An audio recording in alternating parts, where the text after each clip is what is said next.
You are not hungry yet. That comes later. What you feel first is something far more uncomfortable, a sudden awareness. The body quiets down, and without warning, the mind steps forward. Thoughts you usually outrun start walking beside you. Old reactions show up without explanation. The usual mental shortcuts stop working. This is the moment most people misunderstand. They think fasting is failing because discomfort rises early. In reality, this is the first sign that the fast has begun to work. Fasting with the Holy Spirit does not start at the level of discipline. It starts at the level of perception. When stimulation drops, the brain no longer has its familiar anchors. Dopamine-driven habits lose their grip.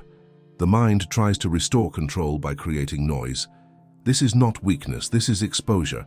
And exposure always feels threatening to a system built on avoidance. From a psychological perspective, this is the instant when automatic thought patterns surface without being filtered by routine. Judith Beck would describe this as the unveiling of core beliefs that usually operate silently in the background. From a neurological angle, the brain is recalibrating.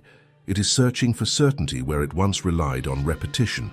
Spiritually, this is where alignment begins, not because something is added, but because distractions are removed. If you stay here long enough, something shifts. Not emotionally, but structurally. The fast stops being about endurance and becomes about awareness. And once awareness is activated, the mind can no longer hide behind habit. What comes next explains why resistance always appears before hunger ever does. The moment the body steps aside. There is a precise point in fasting where the body stops being the main voice in the room. Appetite fades into the background, and mental activity moves to the center. This is not accidental. The body has always been easier to manage than the mind. When physical signals quiet down, attention turns inward, and that shift feels destabilizing at first. The brain is wired to prioritize prediction and control. When familiar inputs disappear, it reacts by amplifying internal signals. Thoughts become louder. Emotional impulses feel closer to the surface. This is the nervous system attempting to regain balance. What feels like inner chaos is actually a reorganization process beginning. Spirit-led fasting uses this moment intentionally. Instead of fighting the exposure, it invites observation. Cartesian clarity begins here. You separate what you experience from what you are. You notice thoughts without becoming them. You sense impulses without obeying them. The Holy Spirit works in this gap between stimulus and response. This is the first proof that this fast is different. Hunger has not even arrived, yet awareness has deepened. Something invisible has stepped forward. And once the body steps aside, the mind reveals what it has been carrying all along. Type 1 to write the next topic, or type the changes you want. I really need to expand all topics to 5,000 characters, starting from topic 1, maintaining the same language as the beginning of the content, and ensuring that this content is highly impactful in each person's life. Do not add bullet points, subheadings, or anything of that nature. I only need the content ready to be narrated. The moment the body steps aside. There is a very specific moment in fasting that most people are never taught to recognize. It happens quietly. No physical signal announces it. No dramatic sensation marks it. Yet everything begins to change right there. The body, which normally dominates attention through appetite, comfort, and routine signals, steps back. And when it does, something else takes its place. Awareness moves inward. Thought becomes louder. Emotion becomes clearer. The internal world, usually drowned out by constant stimulation, finally has space to speak. This moment feels unsettling because the brain is not accustomed to operating without its usual anchors. Food is not just fuel, it is rhythm, reward, regulation. When that rhythm is interrupted, the nervous system initially reacts with uncertainty. The mind starts scanning for what it lost. This is why fasting feels mentally intense before it feels physically difficult. The brain is adjusting to the absence of familiar cues, and adjustment always comes with friction. From a cognitive perspective, this is where automatic thoughts lose their camouflage. Normally, they run beneath awareness, shaping mood and behavior silently. During fasting, They rise to the surface because the distractions that kept them hidden are gone. Judith Beck would describe this as the activation of core belief material. You are not becoming weaker. You are becoming more conscious of what has always been there. Neuroscience supports this shift. As dopamine-driven habits are interrupted, the brain recalibrates its reward expectations. Attention turns inward by necessity, not by effort. This is why the fast feels exposing. The mind is no longer numbed by repetition. It is alert, searching, adapting. Andrew Huberman often explains that when external inputs drop, internal signals gain strength. Fasting creates that exact environment. Spiritually, this moment is foundational. The Holy Spirit does not compete with noise. He works in clarity. When the body steps aside, the internal hierarchy changes. You begin to notice the difference between impulse and intention, between reaction and choice. This is not mystical, it is structural. You are witnessing the separation between awareness and habit. Cartesian philosophy lives here. I think, therefore I am, not as an idea, but as an experience. You realize that thoughts appear, but they are not you. Sensations arise, but they do not define you. This separation creates space, and in that space, guidance becomes possible. Most people misinterpret this phase and retreat. They assume the discomfort means something is wrong. In truth, it means something has been revealed. The fast has not even touched hunger yet, and already it has stripped away illusion. The body stepping aside is not loss, it is access. If you remain present in this moment instead of escaping it, you begin to understand why fasting with the Holy Spirit is different. It does not start by breaking the body. It starts by reorganizing awareness. And once awareness shifts, nothing inside you can stay hidden for long. What follows this moment explains why resistance always appears next, why the mind reacts before the flesh ever complains, and why this internal battle is not something to avoid, but something to understand. Why the mind resists before the flesh. Resistance always shows up before hunger, and this detail changes everything once you notice it. Long before the body begins to protest, the mind starts pushing back. Doubt appears, irritation grows without a clear reason, thoughts become restless, argumentative, dramatic. Many people mislabel this phase as lack of discipline, but discipline has very little to do with what is happening here. What you are witnessing is the brain reacting to loss of control. The mind is designed to predict, regulate, and conserve energy. It relies heavily on patterns, stimulation, and certainty to feel safe. When fasting begins, those familiar reference points weaken. Meals no longer punctuate time. Comfort rituals disappear. Dopamine cycles tied to eating, anticipation, and reward are interrupted. The brain interprets this disruption as a threat, not to survival but to predictability. And whenever predictability is threatened, resistance emerges. This is why the mind reacts first. The body is remarkably adaptable. It can tolerate absence longer than we assume. The mind, however, is attached to continuity. It wants reassurance that things will remain as expected. When that reassurance vanishes, it generates internal noise in an attempt to regain authority. Thoughts speed up. Emotional reactions intensify. Rationalizations surface. This is not failure. This is the mind trying to reassert leadership. From a cognitive behavioral perspective, this is the activation of protective thought patterns. Judith Beck would explain that automatic thoughts arise specifically to reduce discomfort, even if they distort reality. During fasting, thoughts like this is unnecessary, this is extreme, this can wait, or this is not helping begin to appear. They are not neutral. They are attempts to restore familiar regulation strategies. Neuroscience adds another layer of clarity. The brain predicts reward based on prior experience. When expected reward does not arrive, prediction error occurs. That error creates agitation and restlessness. Andrew Huberman describes this as the brain seeking equilibrium when dopamine expectations are unmet. The mind resists not because fasting is harmful, but because its reward model has been disrupted. Spirit-led fasting does not try to silence this resistance by force. It observes it. The Holy Spirit does not argue with the mind. He exposes its patterns. This is where discernment grows. You begin to see how often decisions are shaped by discomfort avoidance rather than truth. Resistance reveals what has been governing you. Philosophically, this is the moment where reason confronts impulse. Descartes emphasized clarity through doubt. In fasting, doubt arises not to confuse you, but to show you where assumptions live. You question why you feel compelled to stop.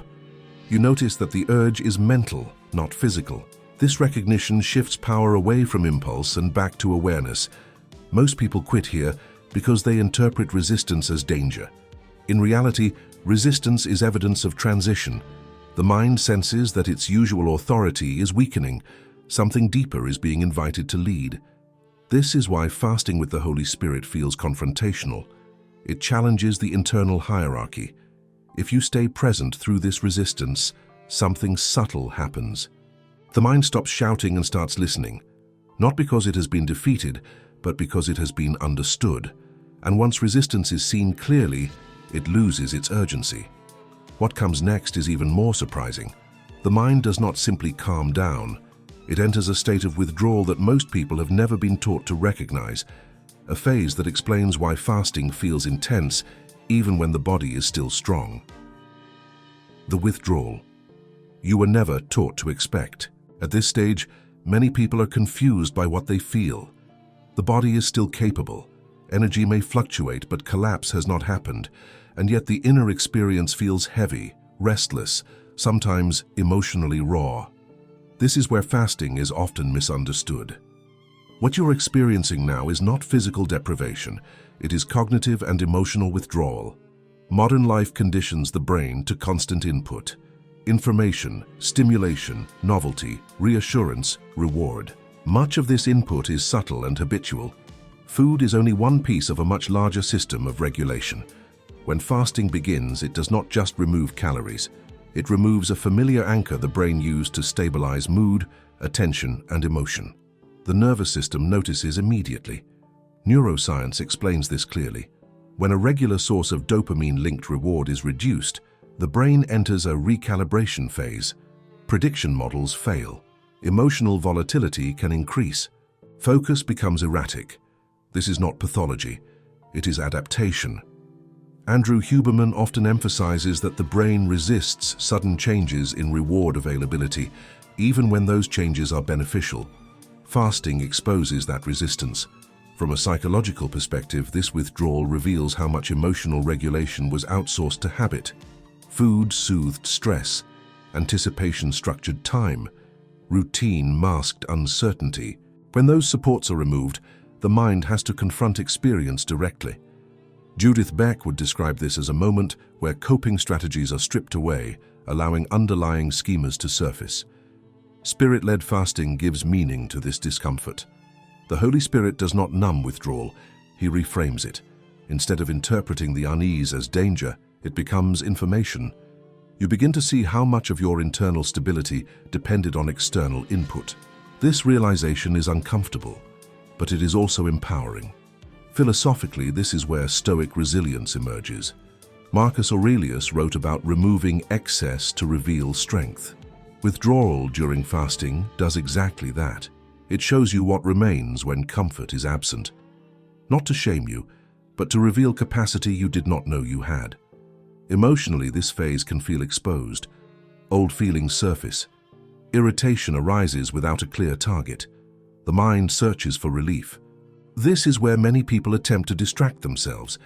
But if you stay present, something shifts. The nervous system begins to adapt.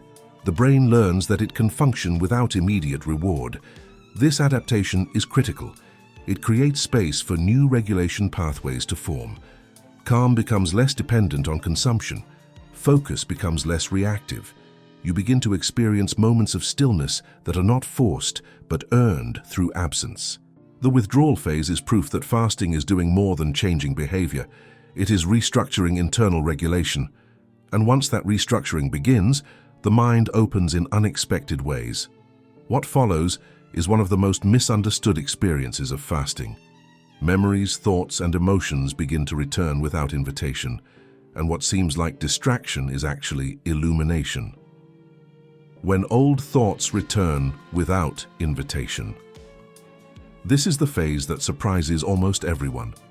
You are not actively thinking about the past, yet it arrives anyway. A memory appears without warning. An old conversation replays itself with new clarity. An emotion you believed was resolved suddenly has weight again. Many people assume this is distraction or spiritual interference. In reality, this is one of the clearest signs that fasting has reached a deeper layer of the mind. When stimulation is reduced and habitual regulation is removed, the brain does what it is designed to do. It scans unresolved material. The mind is not random, it is economical. What resurfaces during fasting is rarely meaningless. These thoughts return because they were never fully processed. They were managed, postponed, softened by routine, but not integrated. From a cognitive perspective, this is the activation of memory networks that were suppressed rather than resolved.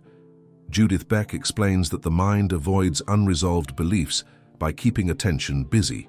When fasting removes the usual distractions, avoidance loses its power. The brain brings unfinished material forward, not to punish you, but to close loops that were left open. Neuroscience reinforces this understanding. When external input decreases, the default mode network becomes more active. This network is responsible for self-referential thinking, memory recall, and meaning-making. Andrew Huberman explains that this system becomes louder in silence. Fasting creates the conditions where this internal processing can finally occur. Spiritually, this moment requires maturity. The Holy Spirit does not flood the mind with new information. He brings clarity to what already exists. Old thoughts return because they are ready to be seen without distortion. This is illumination, not accusation. Nothing surfaces by mistake. Emotionally, this can feel destabilizing at first. You may wonder why something you thought was healed still carries weight. But healing is not forgetting. Healing is integration. What returns during fasting does so because your internal environment is finally stable enough to observe it without collapse. Philosophically, this aligns with Montaigne's introspection. He believed that understanding oneself required revisiting inner terrain honestly, without judgment. Fasting creates that honesty. You are not overwhelmed because the body is quieter. You can observe without drowning. This is where many people try to push thoughts away.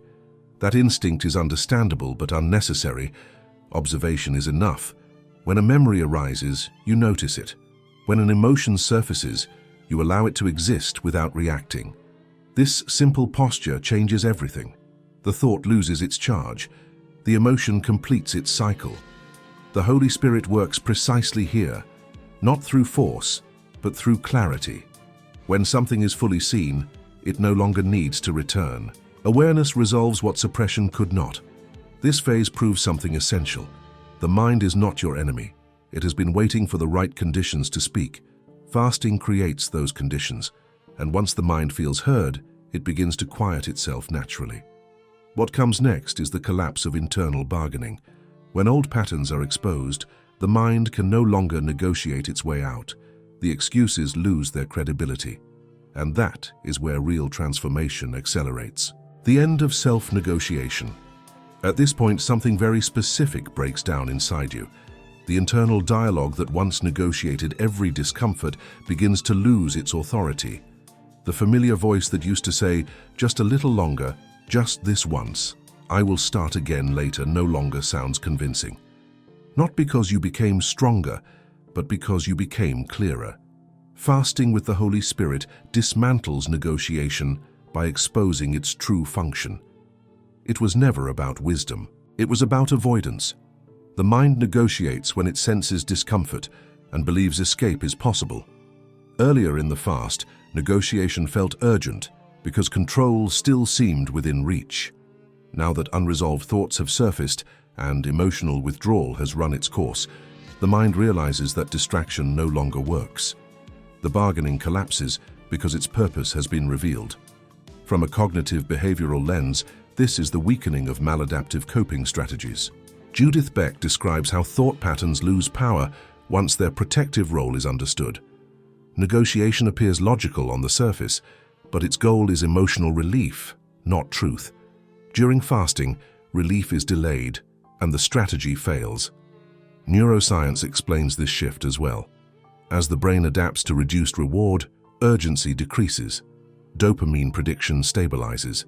The emotional spikes that fueled negotiation flatten out.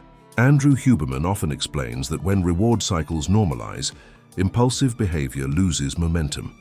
The mind no longer needs to argue because the nervous system is no longer panicking. Spiritually, this is where surrender replaces effort. The Holy Spirit does not demand compliance. He removes illusion. Once negotiation is seen clearly, it no longer feels necessary. You stop trying to outthink the process and start inhabiting it. Philosophically, this moment reflects Stoic discipline. Seneca wrote that freedom comes when desire is governed by reason rather than impulse. The collapse of negotiation marks the restoration of internal order. Reason steps back into leadership, not through force, but through clarity. Emotionally, this phase feels surprisingly calm, not euphoric but grounded. The constant internal debate quiets down. Decisions feel simpler, not easier, but cleaner. You are no longer arguing with yourself. This is a critical turning point. Once negotiation ends, the fast shifts from confrontation to alignment. You stop resisting what is happening and begin cooperating with it. Energy that was once spent on internal conflict becomes available for awareness.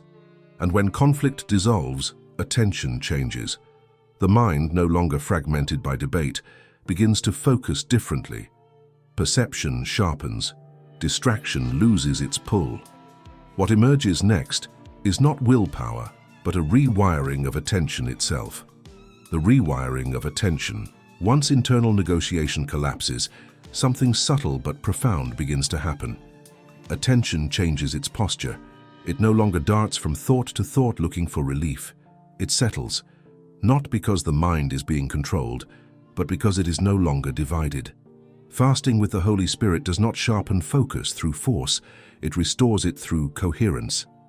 Earlier in the process, attention was reactive. Every sensation, memory, or impulse demanded response. Now, with fewer internal conflicts competing for dominance, awareness becomes selective. You notice what deserves attention and what does not. This is not effortful concentration. It is clarity.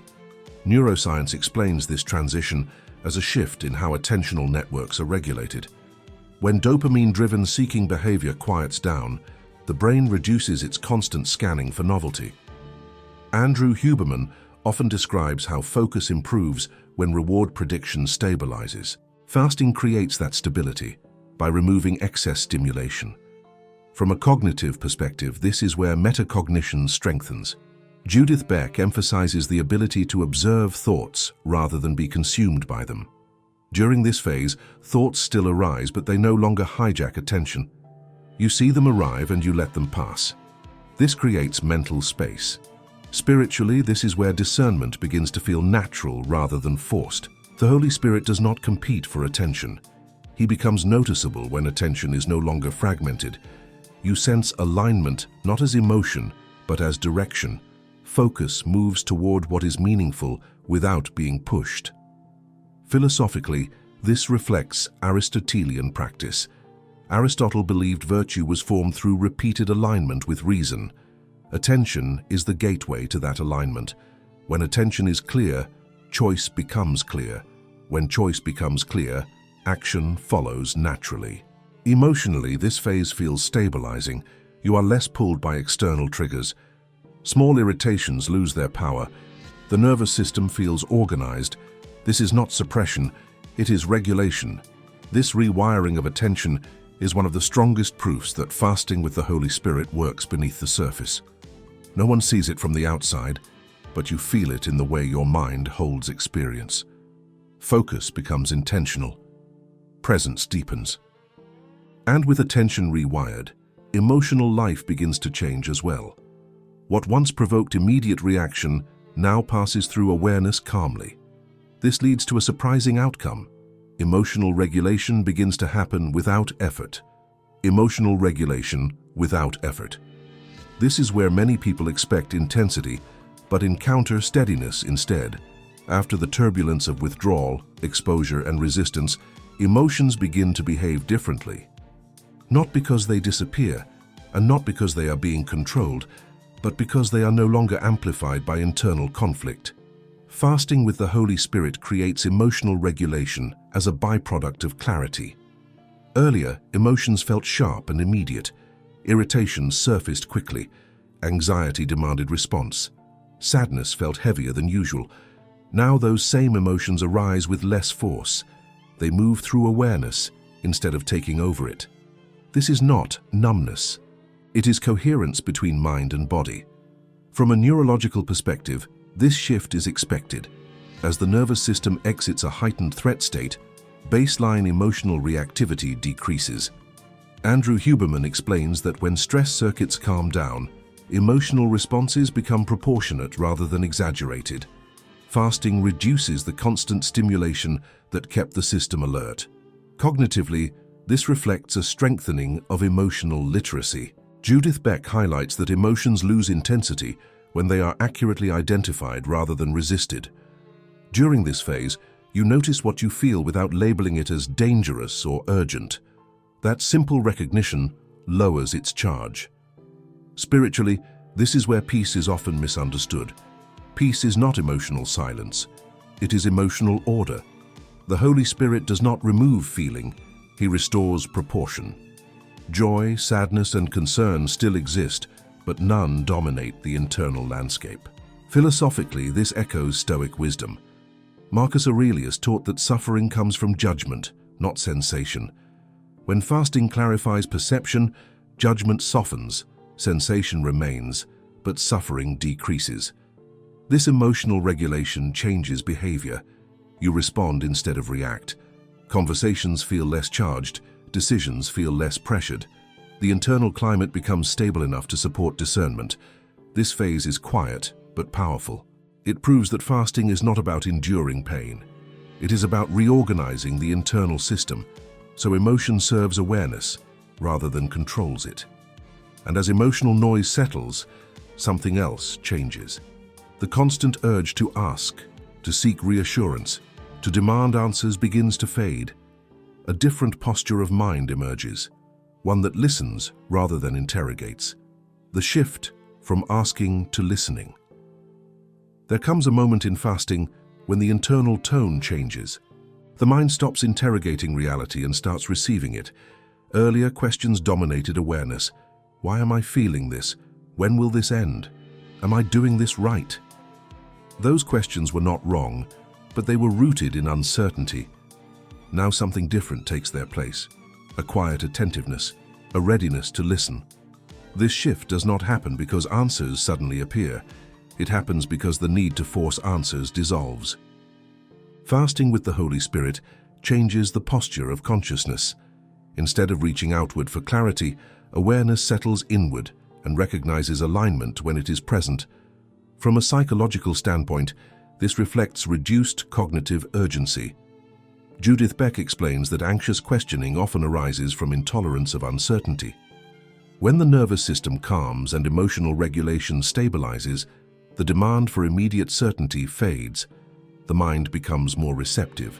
Neuroscience aligns with this experience. As attentional networks stabilize and stress hormones decrease, the brain shifts from problem-solving mode to integrative processing. Andrew Huberman notes that insight often emerges when the brain is not actively searching. Fasting creates the conditions where listening replaces effort.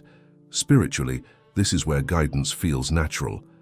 The Holy Spirit does not compete with mental noise. He becomes perceptible when the noise subsides. Listening here does not mean waiting for words. It means recognizing internal congruence. Certain thoughts feel grounded. Certain impulses feel clean. Others fade without struggle.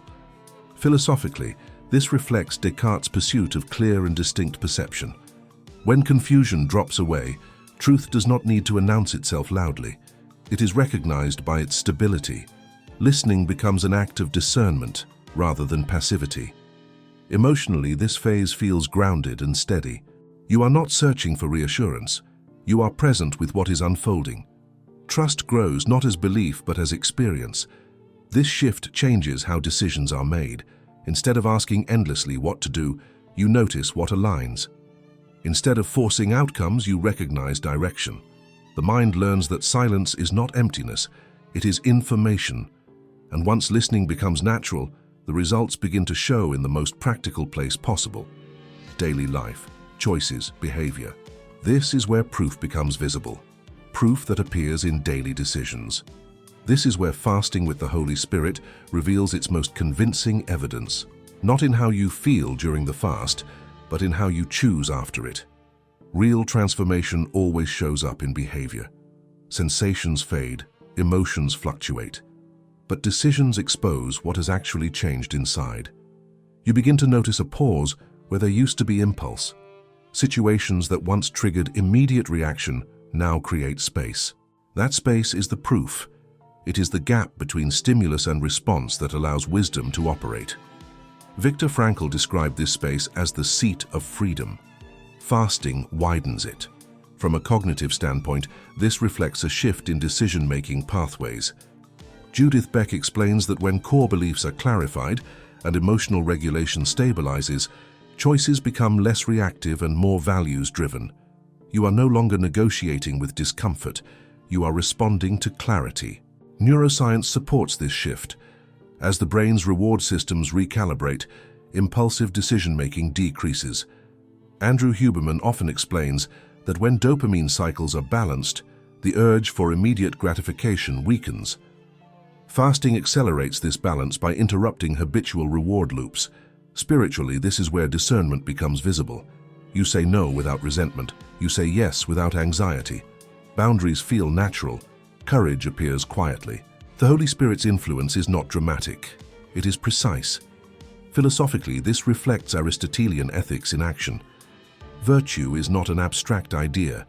It is a pattern of consistent choices aligned with reason. Fasting strengthens that alignment by removing noise that once distorted judgment. This proof is subtle but unmistakable. Conversations change tone. Priorities reorder themselves. You notice restraint where compulsion once ruled. These changes persist even when the fast ends, and that persistence leads to the final realization. The most profound effect of fasting with the Holy Spirit is not something you gain. It is something you cannot return from. What you can no longer unsee. This is the quiet ending that does not feel like an ending at all. By now, the fast has already finished its deepest work, not in your body, but in your perception. You notice that you are no longer trying to get back to how things were before. Something inside you knows that returning is not possible, not because of discipline, but because of awareness. Once awareness changes, innocence is gone, and that is not loss, that is maturity. You realize that much of what once felt urgent was never essential. Much of what once felt overwhelming was sustained by unconscious patterns. Fasting with the Holy Spirit did not give you new information. It removed distortion. And once distortion is gone, you cannot pretend not to see what is true. From a psychological perspective, this is integration. Judith Beck would describe this as a restructuring of core beliefs. You no longer relate to thoughts and emotions in the same way. You see them as experiences rather than commands. This shift is irreversible because it is not emotional. It is cognitive and structural. Neuroscience mirrors this permanence. When new neural pathways are strengthened through repeated awareness and regulation, the brain does not fully revert. Andrew Huberman explains that neuroplasticity favors what is repeatedly practiced under focused attention. Fasting created a concentrated window where attention, emotion, and intention aligned. That alignment leaves a trace. Spiritually, this is the lasting work of the Holy Spirit. Not an experience to chase, but an order that remains. You carry a quieter confidence, not certainty about outcomes, but trust in discernment. You know how to listen now. You know when something is misaligned, and you cannot ignore it without feeling the difference. Philosophically, this is wisdom in the classical sense. Descartes sought clarity that could not be doubted. The Stoics sought freedom through understanding what is within control. Aristotle sought character formed through repeated right action. Fasting with the Holy Spirit touches all three. You think more clearly. You react less. You choose with intention. This is why the fast does not truly end. Food returns, routine returns, life resumes. But perception does not reset. You cannot unsee the patterns that once governed you. You cannot unknow the difference between impulse and alignment. That knowledge becomes responsibility. And here is the final truth. Fasting with the Holy Spirit is not about becoming more spiritual. It is about becoming more awake. Awake to your mind, awake to your patterns, awake to what leads you and what distracts you. Once awake, you are free to choose differently. The choice is now yours, not whether to fast again, but whether to live from what you have seen. Because the greatest proof of this fast is not what happened during it. It is who you are no longer able to be afterward.